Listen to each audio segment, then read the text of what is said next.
right, all right, all right.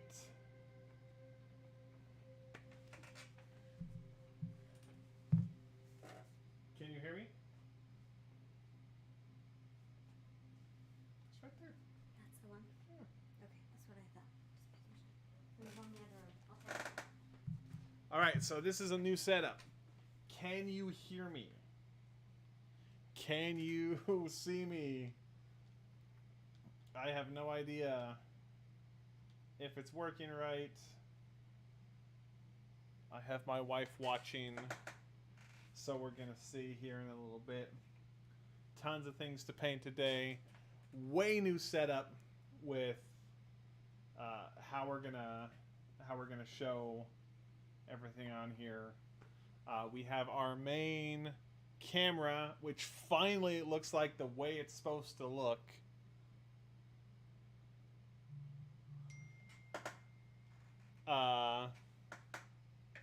It finally looks like how it's supposed to look, and how's the audio? Just asking my wife if the audio's good.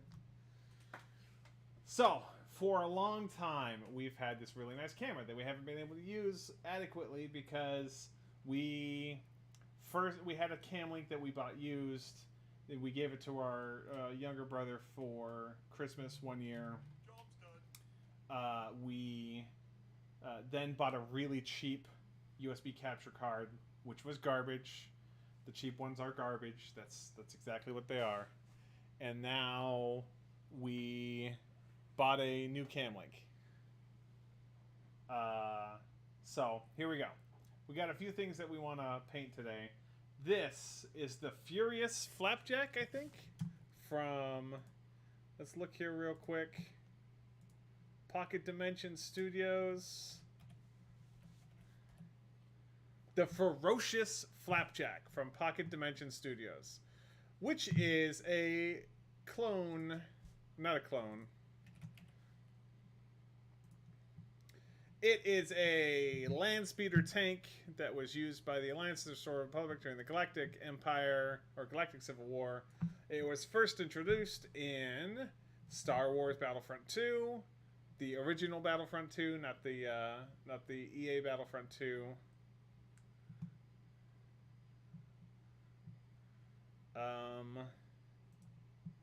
Alex says his audio is on max and he can barely hear us.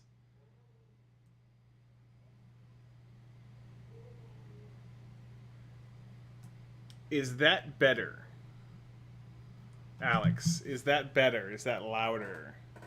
I've messed up with the levels, so I don't know if this is coming better. Okay.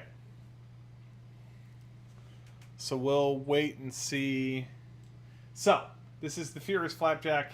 We printed this very quickly in FDM. You can tell it's FDM because it's got a whole bunch of artifacts, but you won't see those too bad unless you look at something like the Party Bus, which had some unfortunate problems. We'll redo this one in resin so that we can get a clean setup there. But all in all, except for this right here, this looks pretty dang good. Now, the AAC is a multi-part thing, so it's going to go like this, it's going to go like that, it's got little guns that go like that, or like that actually. It's got a little engine that goes in the back, right there. So we're going to assemble it and paint it, and then we'll paint some other stuff. We have some 8mm scale chapter headquarters stuff, which we just got a license for. We're going to start getting in way more into 8mm scale stuff coming up. All right. I'm glad that the audio is better. All right, so let's get started. So we have, if you notice on the stream, we have the stock photo from Pocket Dimensions that shows how they chose to color it. And my wife is saying I need to cover the mirror in the future, the mirror in the background. I may not use this camera in the future, but who knows. Okay, so We painted this, or we primed it. We had actually quite a difficult time priming it because it's a little cool in the house, and I just broke that little thing off. That's great. With Rust-Oleum matte something. So it's a light gray matte primer. And yeah, we're gonna go from there. So I think what we're gonna do is we're gonna start with these guys, and these guys, and these guys, and the back of this guy, because it's all gonna be the same color. We're gonna use. Now normally I don't know if you would want to use contrast paints for this in a here, let me switch this over. I'm gonna switch this over here. And then grab that chat window and move it over here. There we go. Alrighty. Hey, I mean, with 3D printing, you can print these anyway. This is originally scaled for 28 millimeter or 32 millimeter. And we scaled this down to 8 millimeter, which the math on that's pretty easy. It's 28 to 8. It's if you do a quarter scale on these, it will do just fine. These are already scaled to 6 millimeter. These are Wake's Emporium little. I think these are turbo tanks. Is that what they call them? From the clones. So scaling those would be scaling them slightly up. And here's some clone AATs. Yep, that's also in 6 millimeter. I think we're gonna rebrand basically our whole. You know, we're gonna not change too much in the store, but we're gonna start including a lot more 8 millimeter stuff because I think we want to move in that direction. We're gonna stay with Armada, or at least Armada scale starships, but I think we also want to move to 8 millimeter scale. With the launch of Legionis Imperialis, I think that will be a relevant place to be for terrain for the time being. Where we have a what's it called? A license from War Scenery for both chapter headquarters, which is a Warhammer theme terrain, but we also have their most recent Outer Rim territories terrain, which is going to be a Star Wars terrain. We have that license as well, so we will be focusing on both of those. We already, with Wakes, we already listed some Star Wars stuff on there. We just want to make sure that we keep that going. Printing these in FDM, the barrels on these are so delicate. If you were to print this tank in on your own, I would 100% do the barrels in resin, or do the whole platform in resin. This whole piece you could probably get away with FDM if you have both printers and you're wanting to split the materials up. But I think all the rest of it would be better suited to FDM. So we're going to throw paint on all of these real quick, get that stuff drying. With this, we're going to get in here on all the edges on the base. We should have primed this black, I think, or dark gray. Because what we're going to do is very much just get in here and paint all of the edges black or gray. Now, I think if you're new here, let's look at chat. Alex is saying he needs to talk about Legion scale stuff soon. I'd be happy to chat offline with you, Alex. As I always am. Alex and I go way, way, way, way back to the early days of the internet and beyond. Okay. Just throwing paint on here. And trying to get in the little cracks and crevices, because what's going to be left out on here is gray. We really should have primed this dark gray. It would have been much better. But, you know, we're not experts on painting or printing or anything. We're just trying to be entertaining.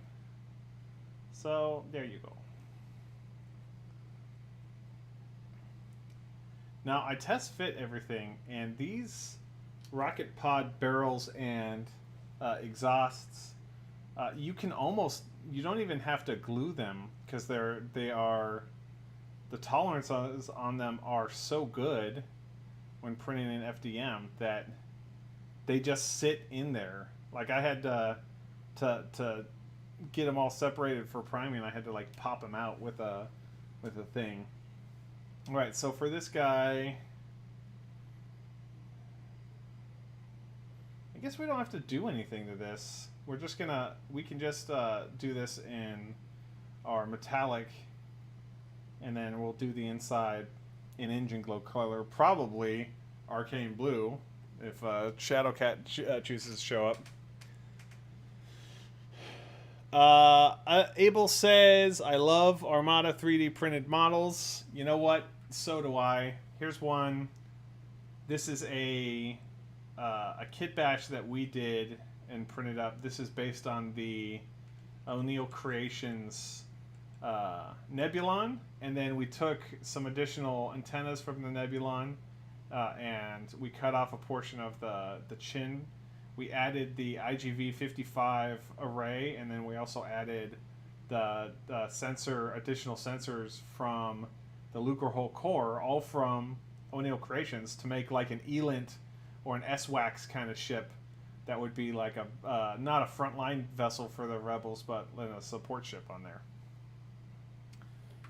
We do need to get some paint on that, but that doesn't require a ton of paint. I think as we're waiting for this to dry, we do need to come back and do those. But I think the only other place where we need this gray is on the grills in front. Now that Black Friday is over, there isn't a lot. Black Friday is like this fake sales holiday where most online retailers kind of do the crappy thing where they just before Black Friday will mark up all of their products and then mark them down to their regular price and call it a sale. But I think one place that really shines in the world of getting discounts on Black Friday is STLs. We haven't bought Star Wars Legion scale STLs in a while, so we chose to spend some money, and we went to Blue Wolf Minis, which makes the A5 speeder bus. We went to Skullforge and bought some terrain. Skullforge being a very well-known, what would you call that? A homebrew Legion scale miniature producer. Yeah, I think that's a good place to call it. If you look, I think we're also gonna do the cockpit on here.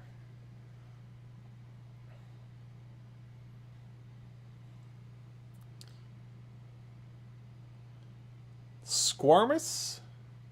Skullforge. Skullforge is what I'm saying.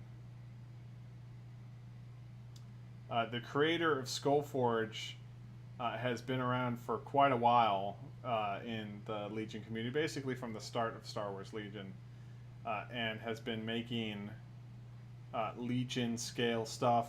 Alex, a lot of the stuff that you were given that I sent you for like stormtroopers and stuff, that stuff was modeled by Skullforge. And yeah, That creator is fantastic. We messed up a little bit there. Let's see if we can have a nicer. Yeah. All right, so we're gonna basically just coat this stuff and then go back and do some details to separate the windows from the canopy itself after this dries.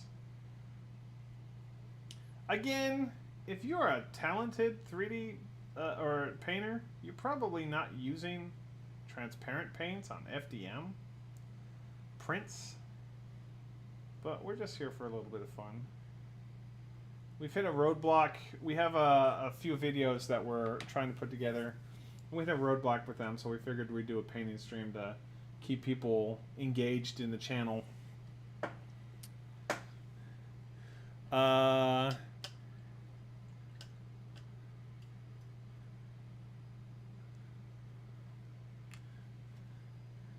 Alex says David Sheff or Squarmus put out a lot of really good figures before disappearing from Legion to do other things. I don't have a window set up so you can see what I am searching. David, here, let's search Squarmus, UARMOUS,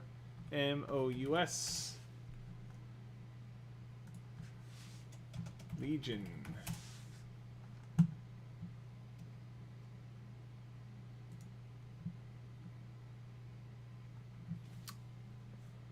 Are you, Alex, are you sure that you're spelling that correctly? Let's search David Sheff. David Sheff.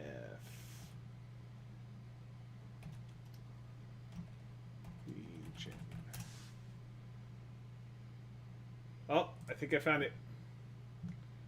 I'm looking at his Insta. Actually, I think here.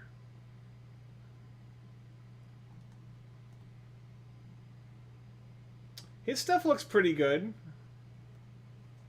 It looks like he is...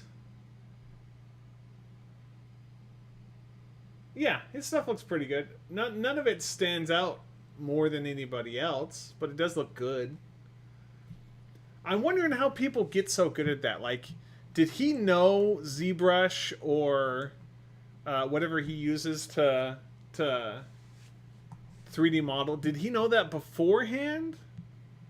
Or did he teach himself for this? Who knows? Abel said he's been collecting Star Wars Armada. Abel, what is your favorite faction in Star Wars Armada? And what would you do to improve it? Okay, so we need a special water specifically for our metallics so we don't upset the internet. I'll be right back.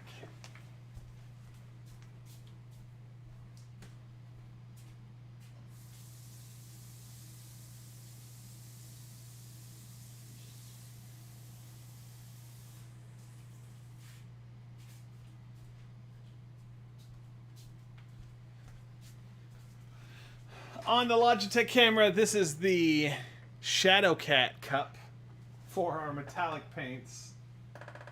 Shadowcat several times on our painting streams and said, hey, you need to use a different cup for your metallics so they don't mix with everything else. So we're going to take...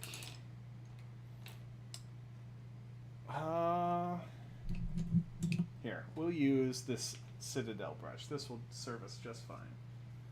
Okay, we're gonna use Granite Steel.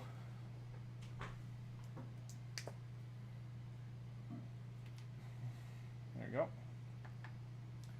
For our metallics for the outside of our propulsion. I need to make my way over to the Games Workshop store when we get back so that we can pick up the Legiones Imperialis box, which is Games Workshop's return to epic scale, except in true Games Workshop fashion, everything's getting bigger. Like I said, we're 8 millimeters, the new thing there. All right, so there is that. I'm gonna let that dry. We're gonna switch over to our not lead belcher. This is actually, let's see if we can grab it. Ella!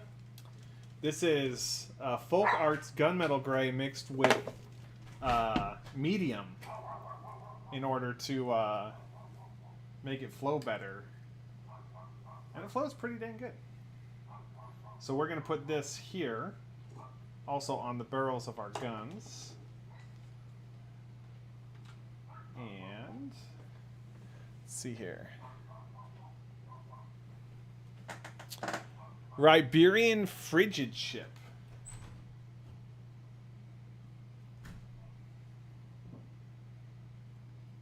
Is that a third party?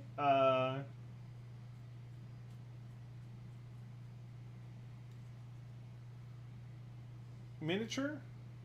You said from eBay? Just gonna put a little coat on this real quick.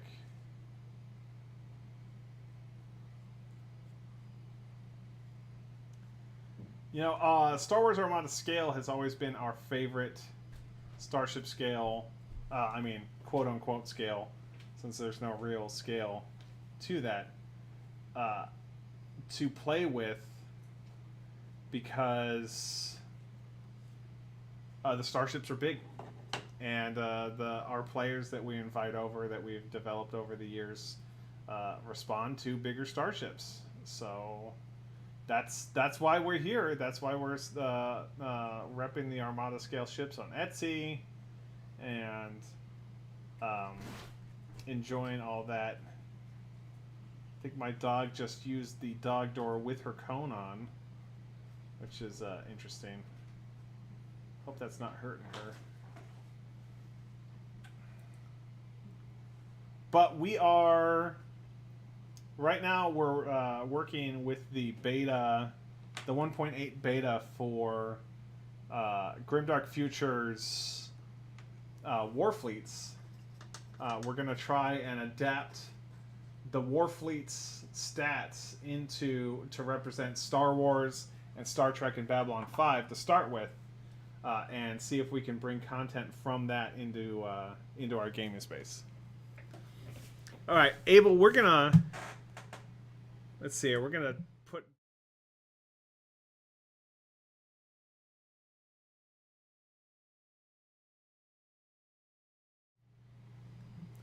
Let's see here. We'll worry about transitions to other screens here in a second. Okay, so we're gonna go eBay, and we're gonna say RABERIAN frigid ship.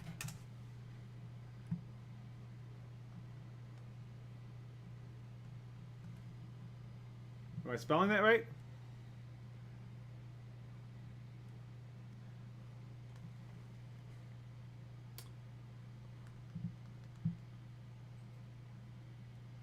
Riberian frigid ship. Can I copy that from the...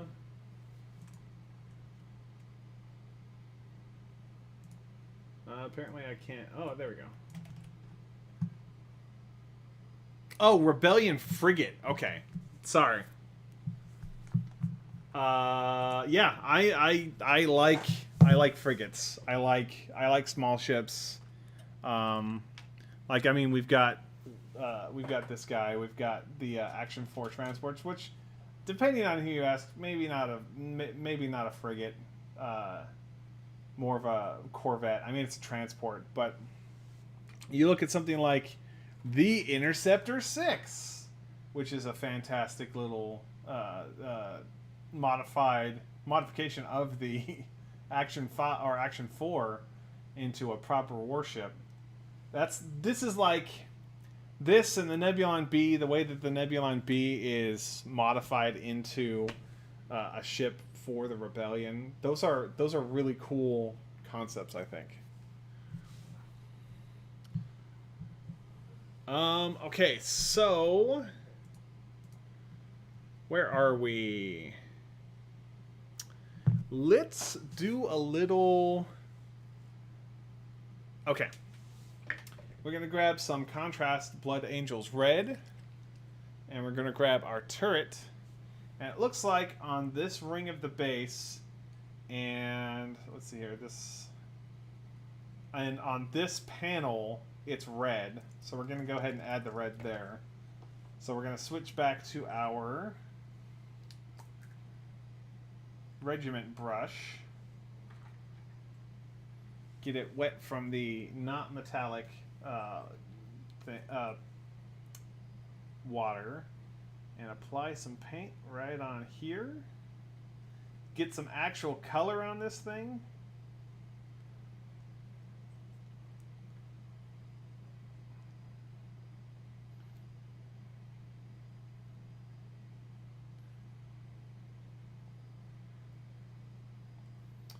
We're working with the creator behind Quickfire Miniatures on Gumroad.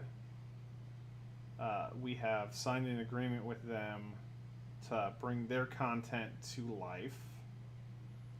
And part of that content is going to be ships from Firestorm Armada. And I'm very excited to see those ships again. Firestorm Armada was caught up with the defunct Spartan Games collapse. Them and Halo Fleet Battles and Dystopian Wars. I think Dystopian Wars. I'm not 100% sure about that. Someone bought the IP, but they haven't done anything with it for years. So we'll see if we can get at least some of those factions back on the table. Not in Firestorm Armada rules, but maybe in Grimdark Future rules.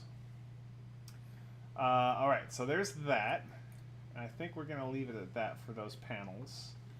But if we look at the picture, the main body of this guy is also red. Yeah, so we're going to apply some red on here. First, we're going to go through and do the majority of it just quickly with our regiment brush. And we're only going to do the stuff that you can see. Like, we're not going to do this part or this part. But we want to make sure that we are careful not to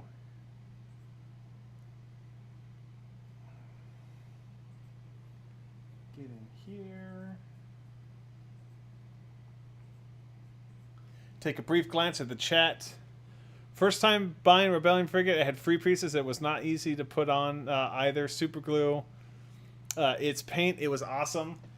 You know, I love the so we just had a guy contact us on Etsy, and he requested a starship that we sell in a different size, and I told him that it was going to be a kit because that's the only way to manage the size that he wanted.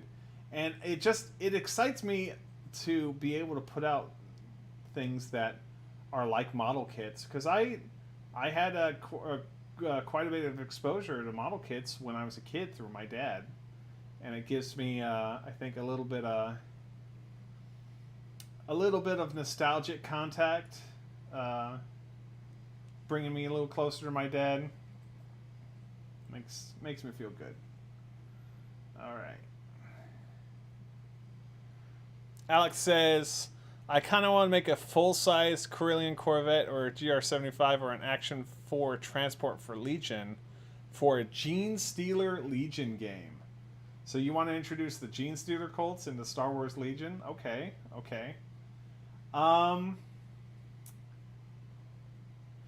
Alex, there is a company called LV427 Designs. Okay. They make easy to print terrain. They're not tiles per se. They're more like pre-cut rooms that you can print out pretty easily. And they have a Corellian Corvette kit that you can print out. If that's something that you would want to explore, you and I can explore that together. LV427 Designs has a pretty simple...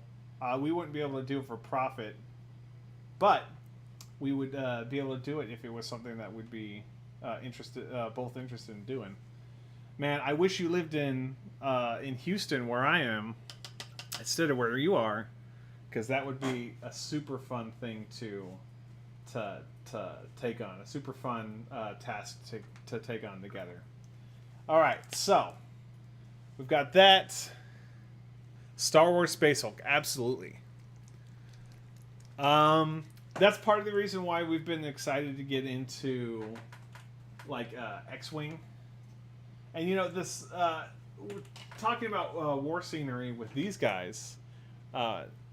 These don't have interiors, but this is absolutely something that can be printed for Warhammer. But I mean, there's tons of Space Hulk themed 3D printable terrain out there. There's Zone Quantum Temporis. There's Second Dynasty. There's Digital Taxidermy. They're out there. The files are out there for that. Okay, so where are we at? I think I want to grab... So in the pictures, these details right here are red. And then these panels here are red. So I'm going to go back to this brush. Actually, I don't think I want to use that brush. I think I want to use something like this, the Hobby base coating brush. When all of this is done, we're going to go back and put like either Army Paint or Strong Tone or Agrax Earthshade to get the kind of like diluted, to get the kind of brown that they have on here.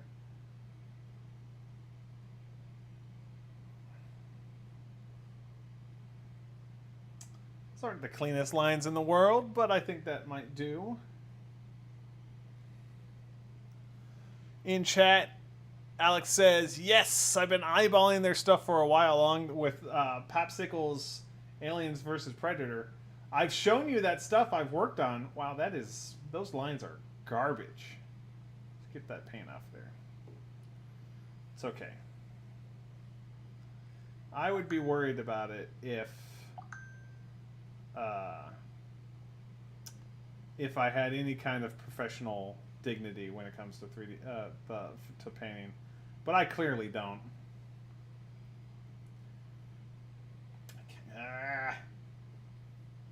Hold on.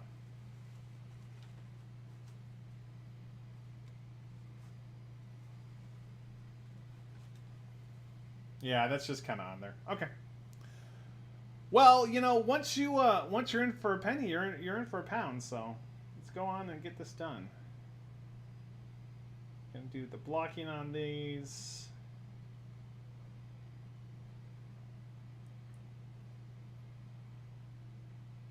Oh, that's a little outside the panel.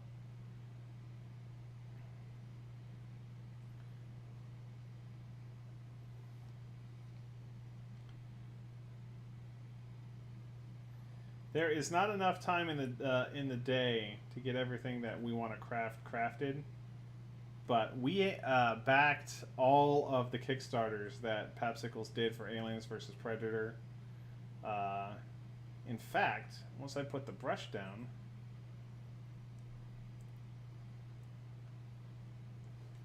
I can grab the Alien Queen that we printed out for the end, for the showpiece, the end of the campaign that we had planned. Well, I don't know if we'll ever get to it, but we have it planned.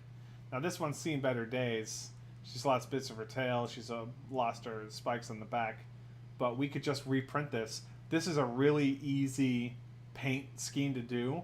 you prime it black, and then you do a thorough dry brush of some kind of metallic like gunmetal or gray. It can be silver, and that's it. That's all you do, and then paint the nails and the teeth. These are very easy to paint. So someday, Alex. Ever since I saw Star Wars Armada for the first time in the bookstore back in the day, they don't sell those anymore. You know, Armada is still, they're in such a weird place with Asmodee. Oh, we lost the part. With Asmodee and Atomic Mass Games, that is Asmodee is a company that has been like, they've grown and grown and grown to the point where they're kind of too big, but because they are so big, they're able to get crazy licenses like a Star Wars license. So, you know, you trust these companies to maintain the games that you invest money in, and you don't know if these companies are going to be around 5 or 10 years down the road, or if you're going to be still playing the game at 5 or 10 years down the road. But you really, really, really hope that they will. I think I'm going to say this, and unfortunately, I'm not a uninterested party, so you have to take what I say with a grain of salt here. But the homebrew community, it doesn't matter what game it is. The homebrew community are the people that keep games alive. You know, Games Workshop is famous for killing games after giving them long bouts of inactivity. Look at Blood Bowl, Battlefleet Gothic. Epic is a great example, except that they're coming back to Epic now. When these games like fall by the wayside, it's up to the community who loved playing those games to bring it back. And I think the homebrew community for Star Wars Armada is pretty dang strong. You know, you have like the Star Wars Legacy project or Star Wars Armada Legacy project that are making homebrew rules and trying to write errata and do points balancing to make sure that they keep the game that they love alive. Now, there's a couple, when you're talking about stuff like that, there's the right way to do it and the wrong way to do it, and there's a company, or not a company, there's a group, there's a community that's trying to keep X-Wing alive, and I think some of those X-Wing guys, some of those guys involved in that project really are invested in that project, so they want to make sure that it does well. So anytime anyone asks anything on Reddit, they kind of refer back to their project, which is fine, I guess, if you if that's your sole focus, that's your sole focus. Sorry. I know how to speak English, I swear.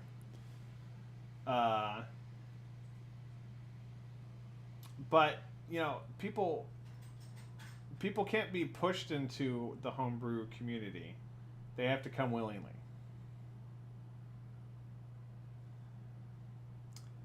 That doesn't look great. It's okay, though.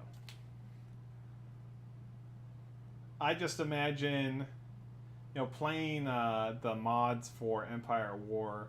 I imagine someday that we'll be able to put out like a board game version of Empire at War where you have starship battles with Star Wars Armada and ground battles with Legion or some other scale of that. I think that would be pretty cool. All right. What else do we got? We need to, now that these are dry, we need to put the gunmetal on the cones. And I think we're going to put red in the dots. Or in the center of them. So on here, we're just gonna, real quick, just go on the edges, throw paint on there.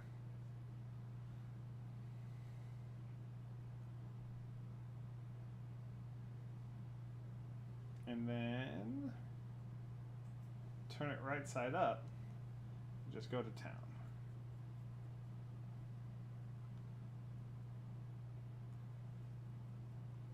All right, there's one of 4.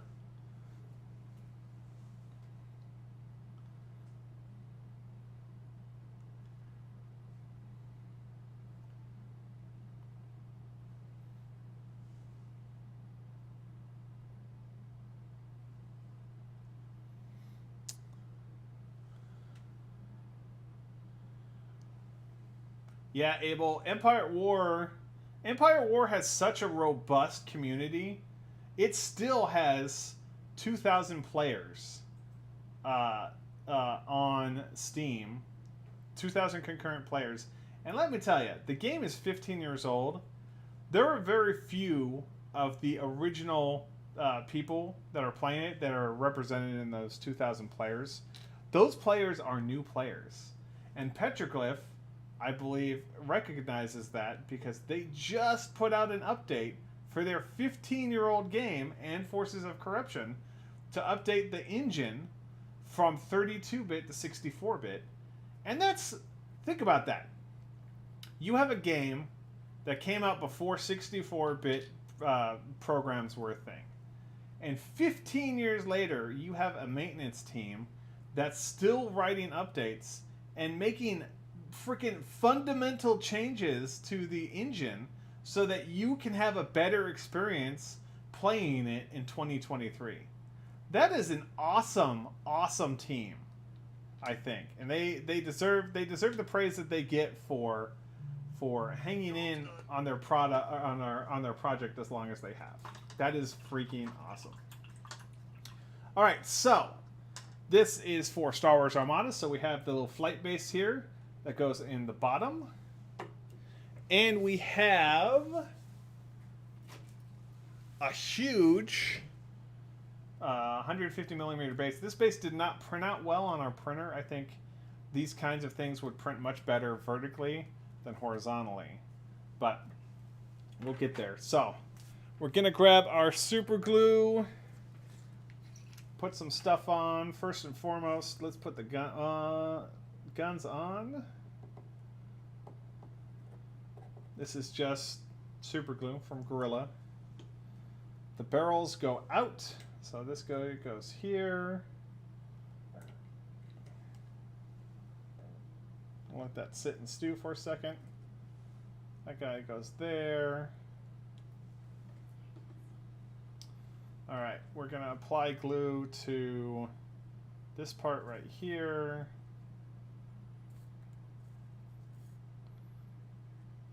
This part right here, and this part right here.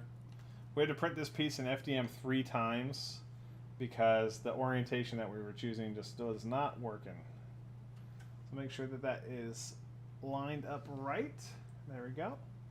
We're going to hold that there for a little bit. Do like a 30-second count.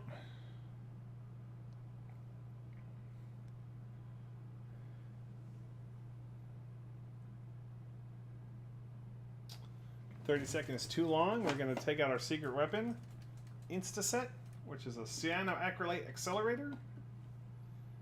Hold that right there. We're going to dip that right there. You can make CA glue accelerator at home. You have to be careful though, because I mean, there's lots of things that'll accelerate it. Baking soda will accelerate super glue.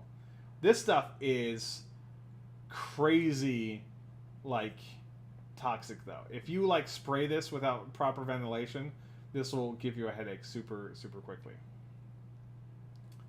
All right, so the ones that have these guys, those are the front, those are the back. Okay, let's go in here and we'll put the engine in the rear.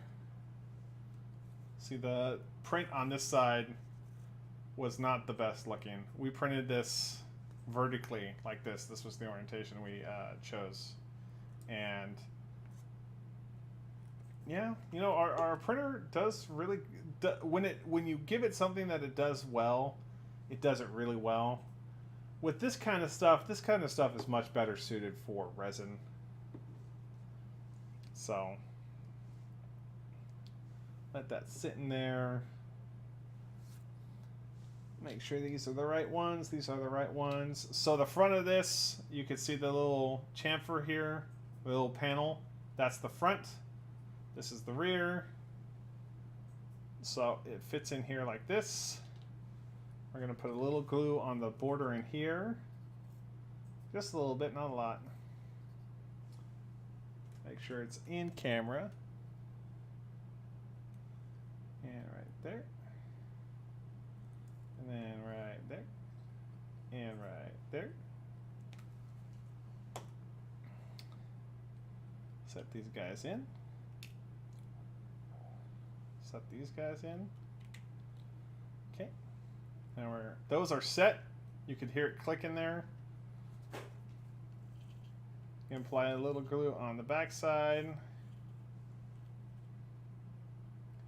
By the way, Cyber Monday, Black Friday, if you don't have a 3D printer, you know, if you have a 3D printer and you're looking to upgrade, I don't think the deals that they offer on Black Friday are all that good. But if you don't have a 3D printer and you're looking to get into 3D printing, I think Black Friday is awesome. I think it's very, very good. All right, so there we go. Now let's see if we can ruin this here. Instead of using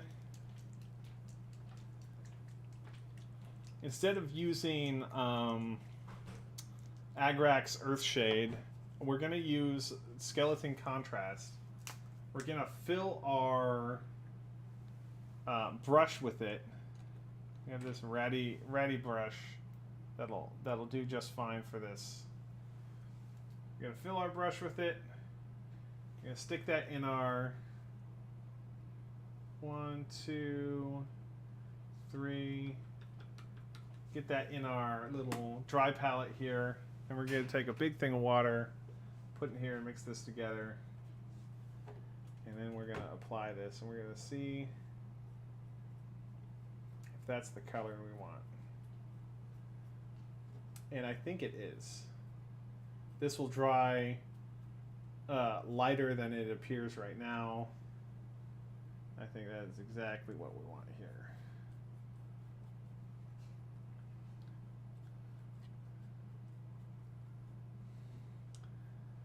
Again, we're going to be very careful around the barrels because they are delicate.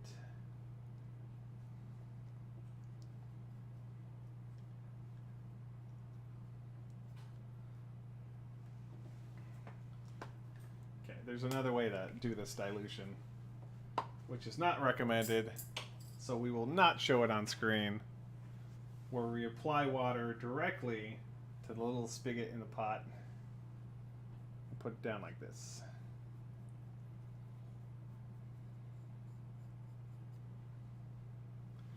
Do it again, grab some water, put it in there.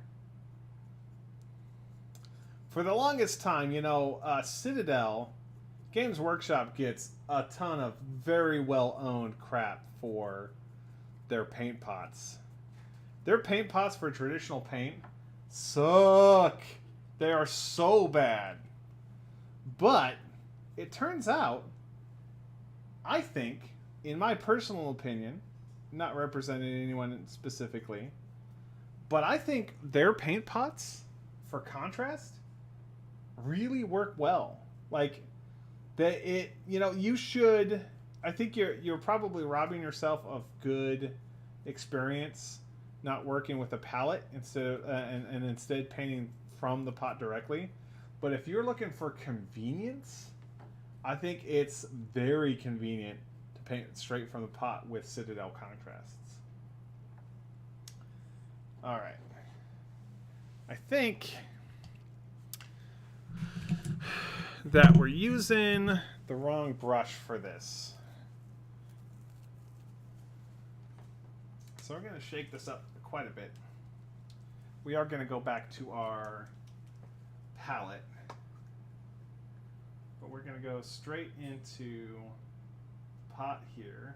Soak up a ton of contrast paint.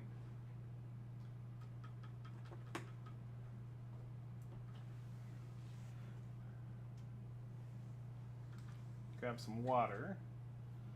And there we go. Let's make some real progress.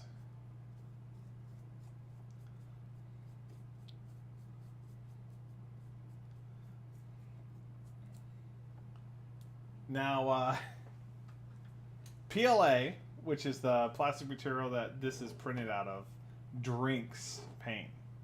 So, this may be something where you probably won't have to apply a second coat of this specifically, but without a good primer, and even with a good primer, PLA is a thirsty plastic.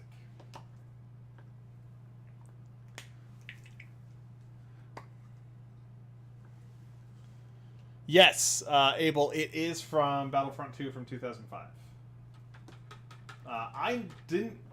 I don't think I played more than like 50 hours, maybe, of Battlefront 2. Fairly about the time that I met my wife, actually, for the first time. Her sister's husband at the time was really into LAN parties. You know, I played video games a ton, but I had never been to these kind of LAN parties where they had like a dedicated place where they would go play like Day of Defeat, and they played Battlefront, and it was awesome, man. I'm a huge Star Wars fan, so it was right up my alley. Okay. Alrighty, let's apply wash to this.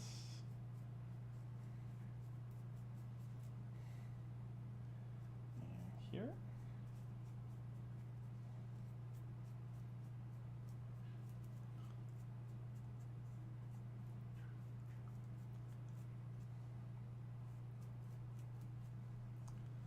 And a little bit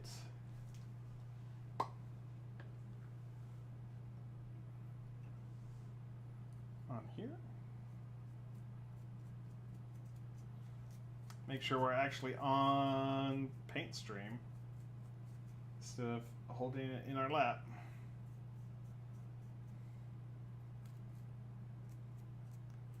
Okay.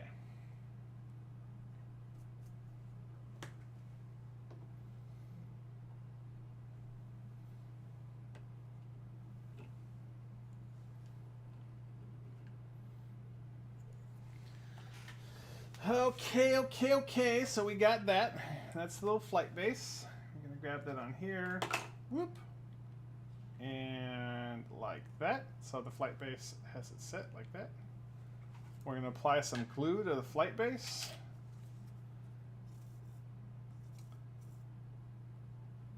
So that in the future, if we chose to play with this, we could just, the flight base will be attached to the base, but it won't be physically glued to the speeder. And if you were serious about this, you could probably put some magnets in the AAC, or in the turret for the AAC.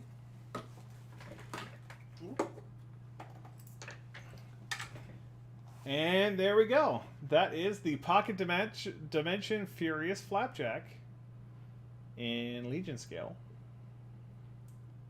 Alright. Where are we at for time? We're at 56 minutes. Guys, I think we're going to call it a day. I want to thank everyone for joining us on this wonderful painting stream. We will do another one really soon, as we are still fighting on how we're doing our variations of the Imperial Star Destroyer. But I want to thank you very much for watching, and we will catch you next time. Thanks for watching Pulse Fired Gaming.